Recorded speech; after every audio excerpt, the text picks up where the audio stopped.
Hello guys, my channel story lovers broadcast में आपका स्वागत है। ये कहानी किसी भी घटना, जाति, लिंग, धर्म, भाषा के आधार पर नहीं है। इस कहानी में दर्शाए सभी पात्र व घटना स्थल लेखक की कल्पना है जो केवल मनोरंजन के लिए है, तो कृपया करके इसे गंभीरता से न ले और न ही किसी की भी यह व्यक्तिगत भावनाओं को ठेस पहुँचाता है। ये केवल मनोरंजन के लिए एक काल्पनिक कहानी है जो लेखक के द्वारा रचित एक कल्पना है। चैप्टर फर्स्ट, सांसों का थमना। चलिए शुरू करते हैं। एक पुरानी खंड सुनसान सी हवेली जो जंगलों के बीचों बीच बनी हुई थी और अभी जो रात के अंधेरे में डूबी हुई थी और हर तरफ हल्की हल्की हवा ये चल रही थी कि तभी उस हवेली से चीखाने चिल्लाने की आवाज आने लगती है और पूरे जंगल में गूंजने लगती है, जिससे जंगल की शांति एक पल में भंग हो जाती है। वही हवेली के अंदर एक लड़की जंजीरों से बंधी दर्द से तड़प रही थी। उसकी उम्र यही कोई 23 के आसपास होगी। चेहरा पूरा पीला पड़ चुका था और होंठ सूख कर फट चुके थे। उसकी आंखें पूरी तरह से ओझल हो चुकी थी और आंसुओं से भीगी हुई पलकों को झपकाते हुए वो अपने दर्द को सहन कर सामने देखने की कोशिश कर रही थी। उसके पूरे शरीर पे जगह जगह चोटों के निशान थे, जहाँ से खून अभी भी बह रहा था। कुछ जख्म पुराने थे तो कुछ ताजे। उस लड़की का खूबसूरत सा चेहरा पीला पड़ चुका था और उसके कपड़े काफी मटमैले हो चुके थे और जगह जगह से थोड़े फेट हुए थे और काफी पुराने, जैसे उसने कई दिनों से नहाया ना हो, और बाल बुरी तरह से उलझे हुए जो उसके चेहरे को छुपा रहे थे। वो दर्द से तड़पते हुए कहती है, बस करो त्रिशा, एक बार में ही क्यों नहीं मार देती मुझे? जान से क्यों बार बार मुझे इस तरह टॉर्चर करती हो? मैं तुम्हारी बड़ी बहन हूँ, दुश्मन नहीं, जो तुम मेरे साथ ऐसा कर रही हो। आखिर क्या बिगड़ा है मैंने तुम्हारा जो 6 महीने से मुझे इस तरह से यहाँ टॉर्चर कर रही हो? तो वही उसके सामने खड़ी एक खूबसूरत सी पतली दुबली लड़की जिसकी उम्र 22 के आसपास की थी। उसने अभी बहुत ही अच्छे कपड़े पहने हुए थे और चेहरे पर भर भर कर मेकअप लगाया हुआ था, जिससे वो खूबसूरत तो लग रही थी, साथ ही चेहरे पर एक अजीब सा घमंड और आंखों में अजीब सी नफरत, और हाथ में चाबुक लिए नफरत से वो अपने सामने बंधी हुई लड़की को देख रही थी।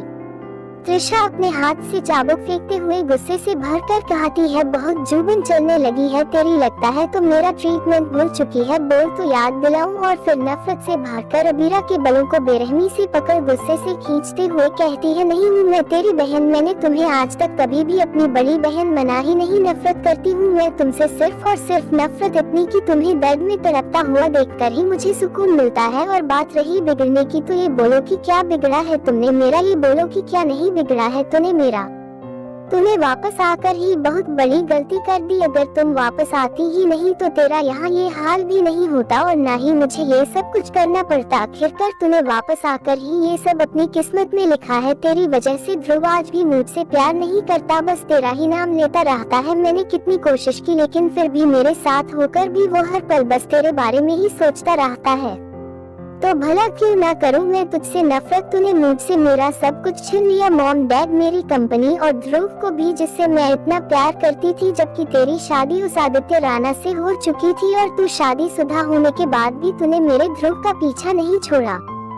आहा, त्रिशा तू पागल हो चुकी है, अबीरा ने दर्द से कराहते हुए कहा। मैंने तुमसे कितनी बार कहा है, मैंने तेरा कुछ भी नहीं छीना। बाल्की जी से तू अपना कह रही, वो सब मेरा ही था, लेकिन कभी मैंने अपना पराया नहीं किया तेरे साथ, और तुझे हमेशा ही अपनी छोटी बहन माना, लेकिन तूने ही मुझे कभी अपना नहीं समझा। और बात रही ध्रुव की, जिस दिन से मुझे पता चला कि तू ध्रुव से प्यार करती है, मैंने कभी उसकी तरफ नजर उठाकर भी नहीं देखा। यहाँ तक कि तेरी खुशी के लिए ही मैंने उस इंसान से भी शादी कर ली जिससे मैं प्यार भी नहीं करती थी, बस उससे डरती थी। उसे देखकर हमेशा मुझे डर लगता था, लेकिन तेरी खातिर मैंने शादी के लिए हाँ कर दी थी।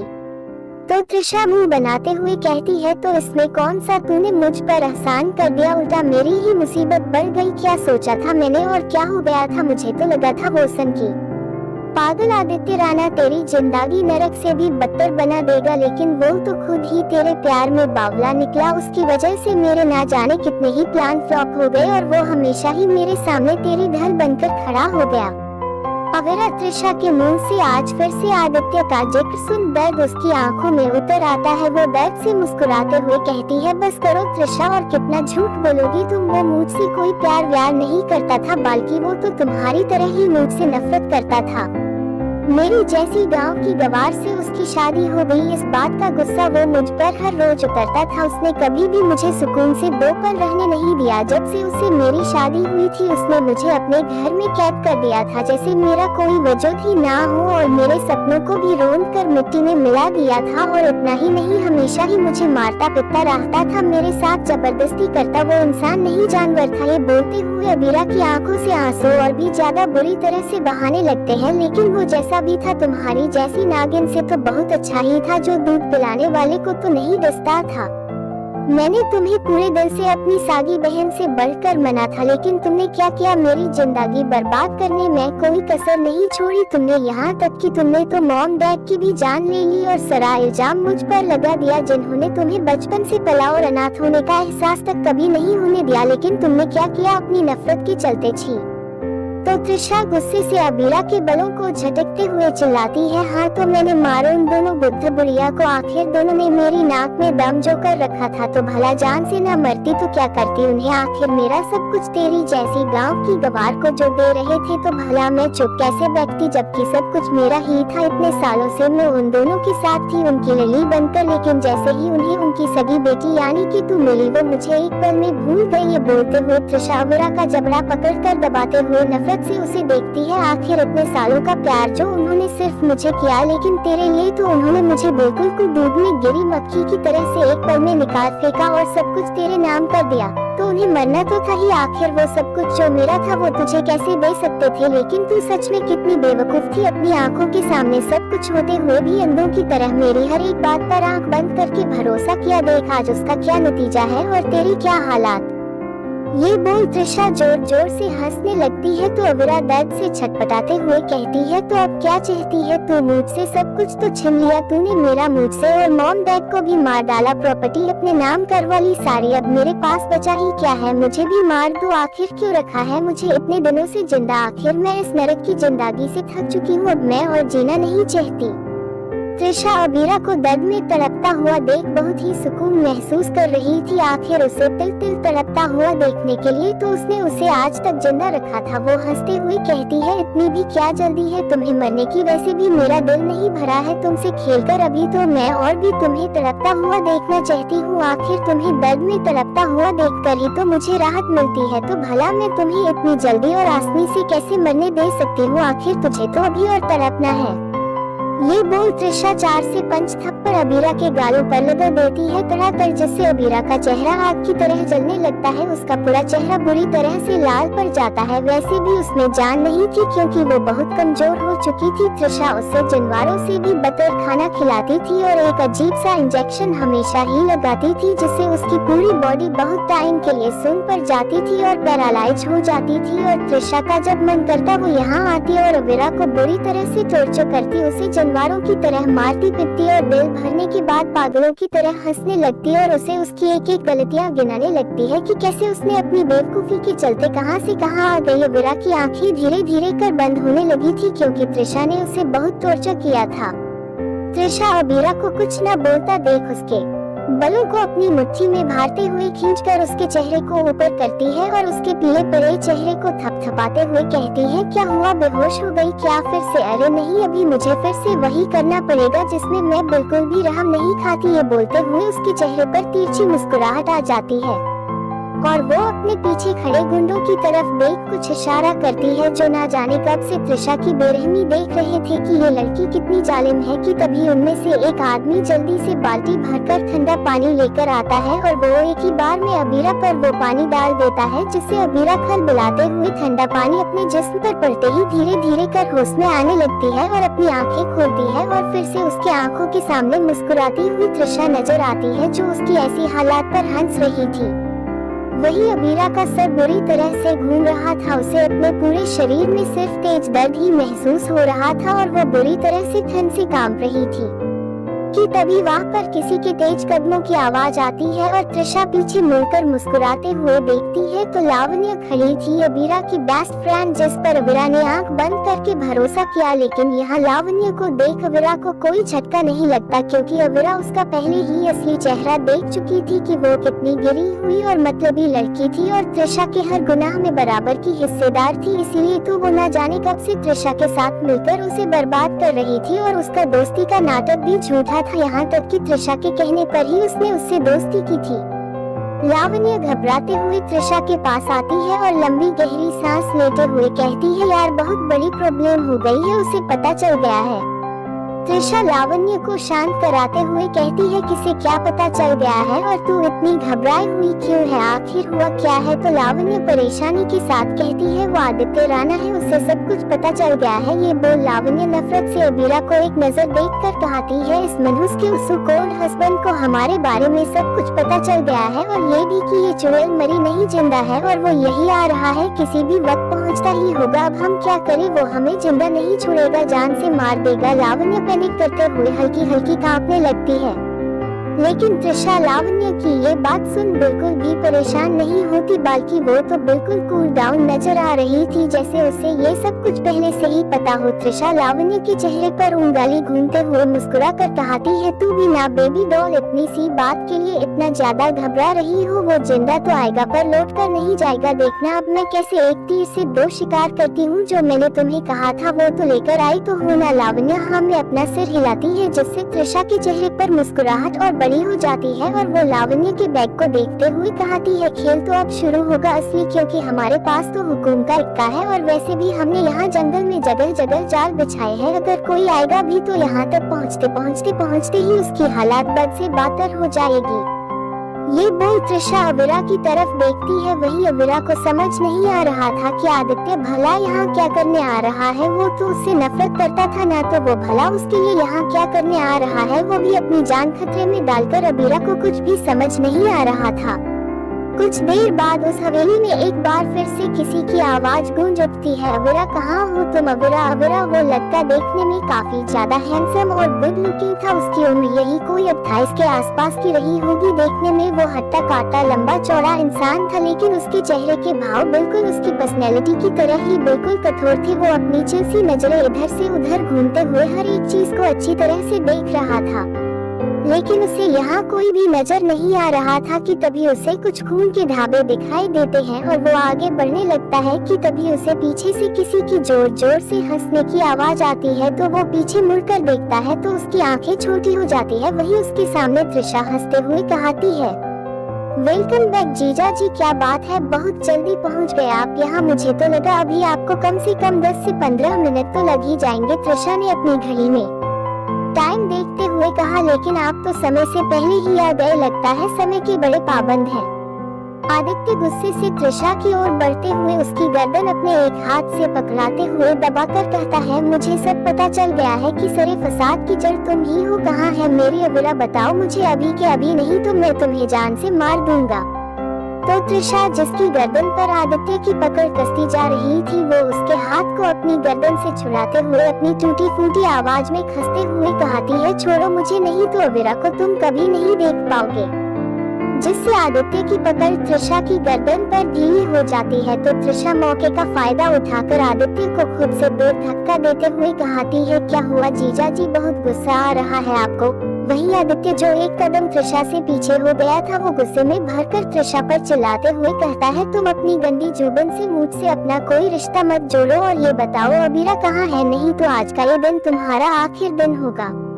तो त्रिशा आदित्य की बात सुन हंसते हुए कहती है, क्या बात है जीजा जी, आज भी आपका गुस्सा आपकी नाक पर ही सवार है। चलिए कोई बात नहीं, मैं बिल्कुल भी बुरा नहीं मानूंगी। आखिर मैं समझ सकती हूँ किसी की बीवी 6 महीने तक गायब हो तो गुस्सा तो आएगा ही। आखिर आप इतनी मुश्किलों से यहाँ तक पहुँचे ही है तो मिलवा ही देते हैं आपको आपकी गवार बीवी से। ये बोल त्रिशा तली बचती है तो वही छाजे के ऊपर खड़ी त्रिशा के आदमी जिन्होंने अबीरा को पकड़ रखा था और वह इतना अंधेरा था कि कोई भी नजर नहीं आ रहा था, वो तली की आवाज सुनते ही उसे वहां से धक्का दे देते हैं, जिससे अबीरा एकदम से नीचे धम की आवाज के साथ आ गिरती है और उसकी दर्द से भारी चीख गूंज उठती है। आदित्य जैसे ही वो चीखने की आवाज सुनता है तो उसके कान एकदम से खड़े हो जाते हैं और वो पीछे मुड़कर देखता है तो वहाँ नीचे कोई पड़ा हुआ था। वो जल्दी से भगाते हुए उसके पास आकर देखता है तो वो उसकी अविरा ही थी, जिसे देख उसकी कठोर आंखें एकदम से ठंडी पड़ जाती है। अविरा के सर से खून बह रहा था, उसकी आंखें बंद थी और चेहरा पूरी तरह से पिला पड़ चुका था। उसकी ऐसी हालात देख आदित्य के दिल में जैसे दर्द हो रहा था। उसने कभी भी सपने में भी नहीं सोचा था कि वो कभी अविरा को इस हालात में भी कभी देखेगा। वो उसके चेहरे को थपथपाते हुए उसका सर अपनी गोद में रखते हुए उसका नाम लेता ही जा रहा था। अविरा आंखें खोलो, देखो मैं हूँ, आंखें खोलो ना, मैं तुम्हें वापस लेने आया हूँ। अविरा प्लीज मुझे डराओ मत, प्लीज आंखें खोलो ना। आदित्य की आवाज में चिंता और फिक्र साफ झलक रही थी। वही अविरा जिसकी आंखें पूरी तरह से बंद नहीं हुई थी, उसे धुंधला धुंधला आदित्य नजर आ रहा था और उसके आंखों में अभी आंसू थे। अविरा अपने दर्द को सहन करते हुए बड़ी मुश्किल से अपनी आंखें खोलती है, जिसे देख आदित्य तो एकदम से उसे तो गले ही लगा लेता है और अपनी कर्कश आवाज में कहता है, आखिर क्यों मुझे छोड़कर तुम चली गई थी? तुम्हें पता है ये 6 महीने मेरे लिए 600 साल के बराबर थे। तुम्हारे बिना ऐसा एक पल भी नहीं गया जब तुम्हारी याद मेरे जहन में ना हो। मेरे लिए जीना कितना मुश्किल था तुम्हारे बिना। तुम्हें आज देखकर ऐसा लग रहा है जैसे मेरी दुनिया मुझे वापस मिल गई है। अब मैं तुम्हें कभी भी खुद से दूर नहीं जाने दूंगा, एक पल के लिए भी नहीं। हर एक लम्हा तुम्हें मेरे साथ ही रहना होगा, अब हमेशा के लिए, और इस बार तुम्हें कहीं नहीं जाने दूंगा। अविरा को तो यकीन ही नहीं हो रहा था कि ये इंसान जो उसे इतनी नफरत करता था, उसे मारता पीटता रहता था, उसके साथ हमेशा ही जबरदस्ती करता था, आज उसकी आंखों में उसके लिए आंसू थे। अविरा को तो समझ ही नहीं आ रहा था कि ये सच है या झूठ। उसके कहे हर एक शब्द अविरा के दिल में अजीब सी हलचल मचा रहे थे। उसे यकीन नहीं हो रहा था कि ये इंसान उससे ये सब कुछ कह रहा था, जबकि अविरा तो उसके साथ 2 साल तक उसकी कैद में थी। तब भी उसने उससे इस तरह से एक बार भी बात नहीं की थी, ये तक कि वो हमेशा ही गुस्से में नजर आता था। लेकिन आज अविरा आदित्य का एक अलग ही रूप देख रही थी, जहां उसकी आंखों में उसके लिए चिंता और दर्द ही नजर आ रहा था। जहां हमेशा ही आदित्य की आंखें कठोर हुआ करती थी, आज उनमें उसके लिए आंसू थे, और वो भी सिर्फ उसके लिए। अविरा को समझ नहीं आ रहा था कि आदित्य कब इतना बदल गया और उसे उसकी इतनी चिंता होने लगी। वही आदित्य अविरा को अपनी गोद में उठते हुए, तुम चिंता मत करो, मैं तुम्हें हॉस्पिटल लेकर जाऊंगा, तुम पहले की तरह ही बिल्कुल ठीक हो जाओगी। आदित्य अपने कदम बढ़ता ही है कि तभी त्रिशा अपने गुंडों पर गुस्से में भरकर चिल्लाती है, यहाँ क्या कोई इमोशनल फिल्म की शूटिंग चल रही है जो उन दोनों का प्यार मिलाप घूर घूर कर देख रहे हो? रोको उसे, वो जिंदा बचकर यहाँ से नहीं जाना चाहिए, या फिर मुफ्त के ही पैसे तुम लोगों को चाहिए।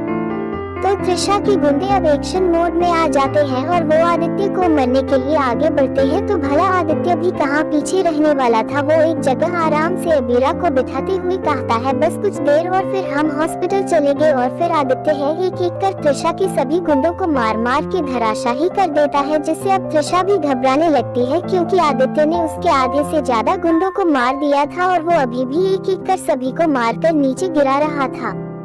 वही लावण्य घबराते हुए त्रिशा के पास आकर कहती है, अब क्या करें त्रिशा, मैंने कहा था ना कि आदित्य हमें नहीं छोड़ेगा, ये अकेले आकर ही सब लोगों पर भारी पड़ रहा है। अगर सोचो अपने सभी बॉडीगार्ड्स को लेकर आता तब क्या होता हमारा। तो त्रिशा लावण्य की बातें सुन गुस्से से उस पर चिल्लाते हुए कहती है, तुम अपनी बकवास बंद करो, शक्ल अच्छी ना हो तो बातें तो अच्छी किया करो, मैं हर नहीं सकती, आखिर मेरी इतनी सालों की मेहनत मैं बर्बाद नहीं होने दूंगी। मरना तो इन दोनों को पड़ेगा आज ही, वो भी आज के आज। ये बोल त्रिशा अपनी गन निकल लेती है और सीधे अविरा के पास चली जाती है और उसके सर पर बंदूक तानते हुए कहती है, आदित्य जहाँ खड़े हो वहीं पर रुक जाओ, नहीं तो तुम्हारी इस प्यारी सी बीबी का खेल यहीं पर खत्म कर दूंगी। ये बोल त्रिशा एक गोली हवा में फायर करती है, जिससे आदित्य एकदम से रुक जाता है और त्रिशा के गुंडे आदित्य को पकड़ लेते हैं। आदित्य घबराहट के साथ त्रिशा की तरफ देख कहता है, उसे कुछ मत करना, तुम्हें जो चाहिए मैं तुम्हें देने को तैयार हूँ, बस अबीरा को छोड़ दो। त्रिशा आदित्य की बातें सुन हंसते हुए कहती है, वो तो तुम्हें वैसे भी देना ही पड़ेगा, आखिर तुम्हारी जान जो बसी है इस तोते में। ये बोलते हुए त्रिशा बंदूक अबीरा के सर पर दबाती है और मुस्कुराते हुए लावण्य को इशारा करती है। तो लावण्य जल्दी से अपने बैग से पेपर्स निकलकर आदित्य की ओर बढ़ा देती है। आदित्य पेपर्स की तरफ देखकर कहता है, ये क्या है? तो त्रिशा मुस्कुरा मुस्कुराते हुए कहती है, तुम्हारी सारी प्रॉपर्टी और कंपनी के ट्रांसफर पेपर्स इन पर साइन करो और अपनी प्यारी सी बीवी को अपने साथ ले जाओ। अब सोच लो तुम्हें क्या चाहिए, अवीरा या तुम्हारी प्रॉपर्टी। तो आदित्य एक नजर प्रॉपर्टी के पेपर्स को देखता है और फिर अवीरा की तरफ जो घबराई हुई डरी सहमी थी। अवीरा तो अपनी खली आंखों से आदित्य को देख रही थी, क्योंकि जो त्रिशा ने आदित्य के सामने शर्त रखी थी उसे तो इतना साफ था कि आदित्य अपनी करोड़ों की प्रॉपर्टी और उसमें से अपनी प्रॉपर्टी को ही चूज करेगा जो उसकी जिंदगी भर की मेहनत थी। लेकिन अवीरा को तो हैरानी तब हुई जब वो देखती है कि आदित्य ने तो बिना एक पल सोचे समझे ही पेपर्स पर साइन कर दिए।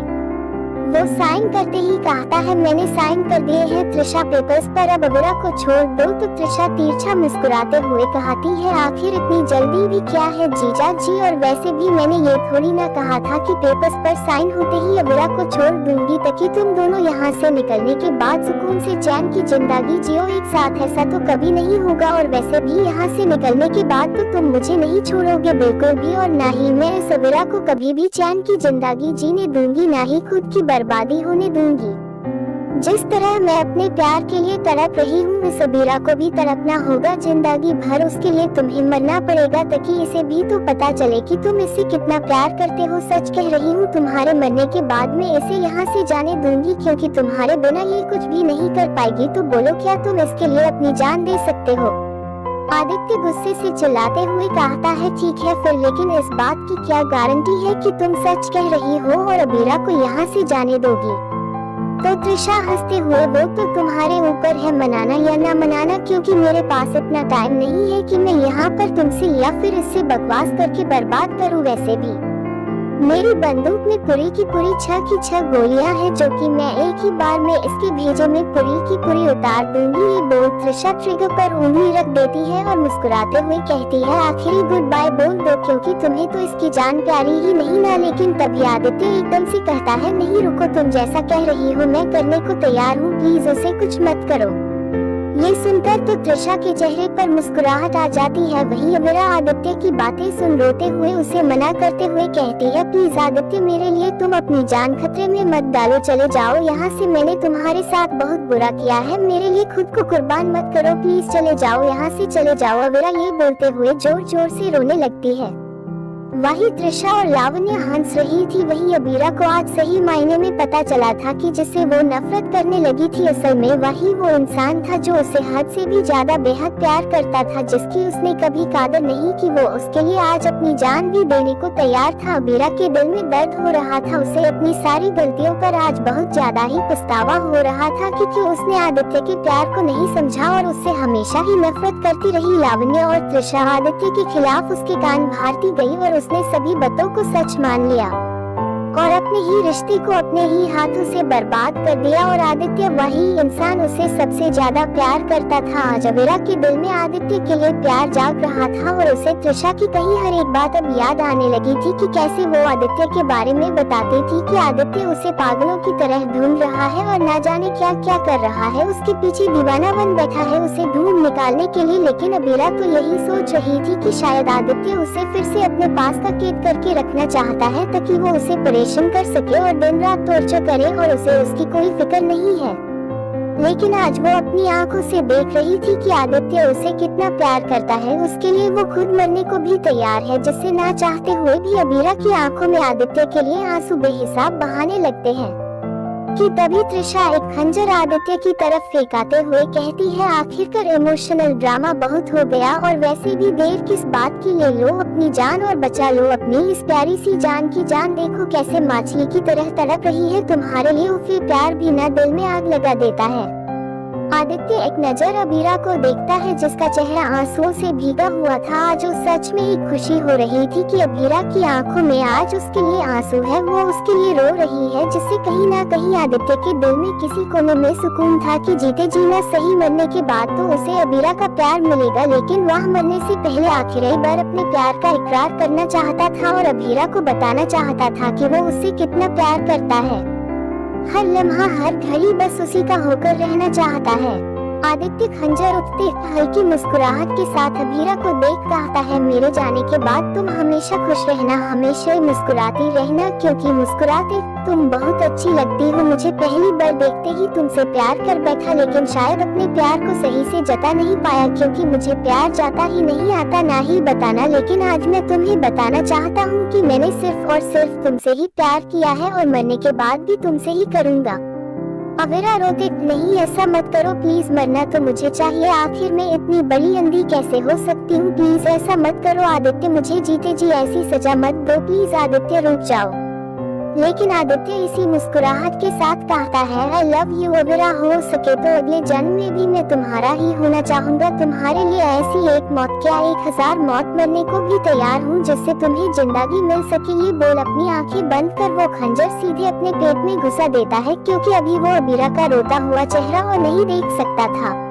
आदित्य के पेट से लगातार खून बहाने लगता है और एक के बाद एक ऐसे ही 5 से 6 बार खुद को खंजर से मरने के बाद वो सीधे जमीन पर जा गिरता है, जिससे त्रिशा तो जोर जोर से हंसने लगती है, क्योंकि अभीरा को बेतहाशा प्यार करने वाला इस दुनिया को छोड़कर जा रहा था, इसीलिए वो पागलों की तरह हंस रही थी। वही अवीरा एकदम से त्रिशा की पकड़ से छोड़ते आदित्य के पास जाकर रोते उसके सर को अपनी गोद में रख कहती है, क्यों किया तुमने ऐसा, क्यों करते हो मुझसे इतना प्यार, अगर करते थे तो बताया क्यों नहीं, मेरी वजह से आज तुम्हारी जान चली गई, मुझे माफ कर दो। ये बोल त्रिशा जोर जोर से रोने लगती है। वही आदित्य जिसका खून बुरी तरह से बह रहा था, उसकी आंखें हल्की हल्की खुली थी, वो अवीरा के बहते आंसुओं को पोंछते मुस्कुरा कर कहता है, क्या एक बार मेरे लिए तुम मुस्कुरा सकती हो, मैं तुम्हें बस एक बार खुद के लिए मुस्कुराता हुआ देखना चाहता हूँ। अवीरा उसकी बातें सुन और भी ज्यादा जोर जोर से रोने लगती है। वही आदित्य दर्द से मुस्कुराते अपनी दोनों उंगलियों से उसके होठों के किनारों को फैलाते खुद भी मुस्कुराता है और उसकी सांसें उसी पल थम सी जाती है और वो इस दुनिया को अलविदा करता है। अवीरा जब देखती है आदित्य कोई रेस्पॉन्स नहीं कर रहा, तो अवीरा की धड़कनें जैसे रुक सी गई थी कि उसे भी अब एहसास हो गया था कि आदित्य अब जा चुका है। अवीरा एकदम से खामोशी हो जाती है, जिसे देख त्रिशा उसके पास आकर कहती है, क्या हुआ, तुम्हारे आंसू थम क्यों गए, क्या अभी तुम्हें अपने पति के मरने का अफसोस नहीं रहा। ये बोल त्रिशा और जोर जोर से हंसने लगती है। वही लावण्य भी हंस रही थी कि तभी बेजान सी अवीरा, जिसमें कोई जान तो नहीं थी, लेकिन अब वो त्रिशा को जान से मार देना चाहती थी। उसने उसका सब कुछ छीन लिया, पहले माँ बाप, प्रॉपर्टी और अब उसका वह पति जो उसे बेतहाशा प्यार करता था। कि तभी अवीरा की नजर आदित्य के पेट में खंजर पर पड़ती है और वो उस खंजर को आदित्य के पेट से निकालते नफरत से भरकर त्रिशा को देखती है, क्योंकि अभी उसे मौत का कोई डर नहीं था और ना ही कोई ऐसा जो उसका अपना बचा था। इसीलिए अवीरा गुस्से से नफरत से भरकर त्रिशा को धक्का देती है, जिसे त्रिशा खुद को संभाल नहीं पाती और सीधे नीचे जा गिरती है। लावण्य ये देख घबराकर पीछे हो जाती है, क्योंकि अवीरा के हाथ में अभी खंजर था। वही अवीरा उसी खंजर से त्रिशा को मरने वाली थी कि तभी एकदम से अवीरा के सर पर कोई जोर से कुछ मारता है, जिससे एकदम से अवीरा अपना सर पकड़ लेती है। उसके सर से बेतहाशा खून निकले लगता है और उसके हाथ से खंजर छूटकर नीचे गिर जाता है और वह अपना सर पकड़ पीछे मुड़कर देखने की कोशिश करती है कि तभी एकदम से उसके सर पर जोर से फिर से वार करता है और वो कदम से नीचे गिर जाती है। तो वह शख्स त्रिशा की ओर हाथ बढ़ाकर उस खड़ा करता है। त्रिशा गुस्से से अभीरा को लात मारते कहती है, तेरी इतनी हिम्मत, खुद मौत के दरवाजे पर है और मुझे चैन से मरने की कोशिश कर रही थी। अब तू देख मैं तेरा हल क्या करती हूँ। अभी तो तू भी सीधे अपने प्यारे पति परमेश्वर के पास जाएगी। तो वह शख्स जिसने अभी अभीरा के सर पर डंडे से वार किया था, वह त्रिशा को रिलैक्स करते कहता है, कूल डाउन बेबी, इतना गुस्सा ठीक नहीं है।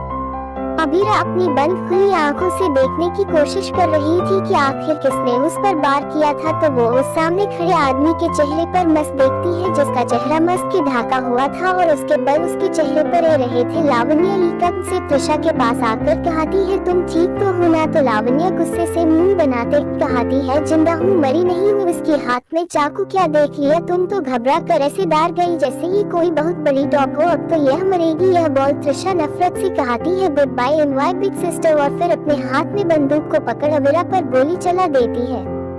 वहीं अबीरा दर्द से चिल्लाती है और मन ही मन बस यही कह रही थी कि आखिर क्यों मुझे ऐसी मौत मिल रही है। क्या भरोसा करना इतना बड़ा पाप होता है जिसकी सजा मुझे मिल रही है। मेरा सब कुछ खत्म हो गया। अपने ही गलती की वजह से मैंने अपने ही सच्चे प्यार को नहीं पहचाना और उस भी गवा दिया, जबकि मैंने तो आज तक कभी किसी के साथ गलत नहीं किया और ना ही कभी किसी का बुरा चाहा। तो क्यों मिली मुझे ये सजा। अबीरा मन में ही बस सोच सकती थी कि ऐसे लोगों को क्या कभी सजा नहीं मिलेगी इनके गुनाहों की। और फिर धीरे धीरे कर अबीरा की आंखें ओझल सी हो जा रही थी और वो अपनी आखिरी सांसें लेटे बस अपने कत्लों का चेहरा ही देख रही थी और ऐसे ही उसकी आखिरी सांसें भी थम सी जाती है।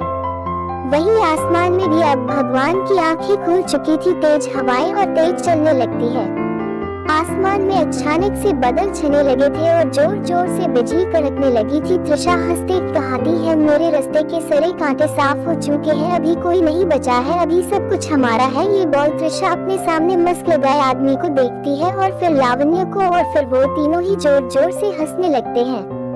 अबीरा की जब आंखें खुलती है तो वो एकदम से उठकर बैठ जाती है और अपने सीने पर हाथ रख लेती है जहां उसे गोली लगी थी और फिर घबराई हुई नजरों से इधर उधर देखने लगती है तो उसके चेहरे का रंग एकदम से फीका पड़ जाता है और वो खुद से ही कहती है, ये मैं कहाँ हूँ, क्या मैं जिंदा हूँ, लेकिन कैसे, मुझे तो गोली लगी थी। और फिर वो अपने सीने को टच करने लगती है तो वहाँ पर कोई भी गोली नहीं लगी थी और ना ही कोई इंजरी थी और ना ही कोई निशान थी। ये देख अबीरा एकदम से हैरान रह जाती है और फिर एकदम से बेड से उतरने की कोशिश करती है, लेकिन तभी एकदम से उसकी पूरी बॉडी में एक तेज का दर्द दौड़ उठता है जिससे अबीरा चाहकर भी बेड से उठ नहीं पाती और उसके मुंह से एक दर्द भारी आह निकल जाती है।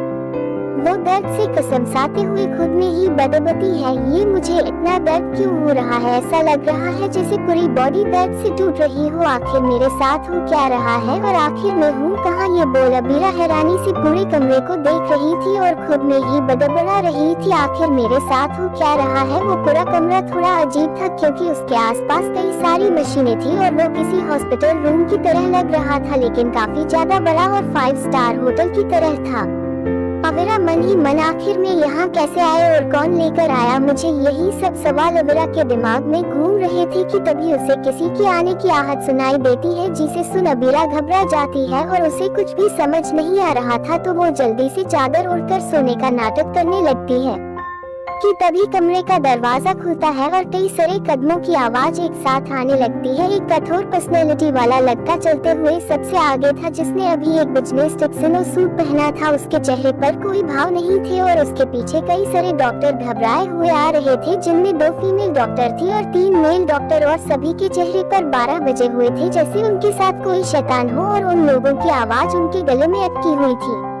आदित्य अबीरा के चेहरे को देखता है जिस पर खामोशी थी और फिर वो डॉक्टर की तरफ बिना देखे ही अपनी सर्द आवाज में कहता है, और कितना टाइम लगेगा। तो डॉक्टर जो पहले ही घबराए हुए थे उनके माथे से अब पसीना टपकाने लगा था, लेकिन सबसे आगे सीनियर डॉक्टर मालती वो अपने डर को संभालते हुए कहती है, सर 2 दिन तो लग ही जाएंगे मैम को रिकवर होने में। वो उनकी कंडीशन डॉक्टर इतना बोल ही पाई थी कि तभी आदित्य गुस्से से उन्हें घूरता है जिससे वो घबरा कर एक कदम पीछे हो जाती है कि तभी आदित्य गुस्से से कहता है, 15 मिनट के अंदर अंदर डिस्चार्ज पेपर तैयार करो आउट। सभी डॉक्टर तो अब राहत की सांस लेते हैं और बिना एक पल गंवाए वो सभी एकदम से छूमंतर हो जाते हैं आदित्य की बात सुनकर कि उसने उन्हें जाने के लिए कह दिया है। वहीं अबीरा आदित्य की गुस्से से भारी आवाज सुनकर कांप गई थी और वो चुपके अपनी एक आंखें खोलकर उन सभी बेचारे डॉक्टर के चेहरे को देख रही थी जिन्हें उसका ये डेविल पति डराकर धमका रहा था, लेकिन साथ ही उसे हंसी भी आ रही थी और वही जानती थी कि कैसे उसने अपने आप को कंट्रोल करके रखा है। लेकिन तभी वो कुछ और पल खुश हो पति की उसके कानों में आदित्य की बर्फ सी ठंडी आवाज गूंजती है, अपना ये नाटक बंद करो, मुझे पता है कि तुम उठ चुकी हो। आदित्य की ये बात सुनकर तो अबीरा का चेहरा पिला पड़ जाता है। आखिर अब अबीरा के साथ क्या होगा और आदित्य क्या करेगा उसके साथ, और क्या अबीरा को पता चलेगा कि आखिर उसके साथ हो क्या रहा है और वो कैसे हॉस्पिटल आई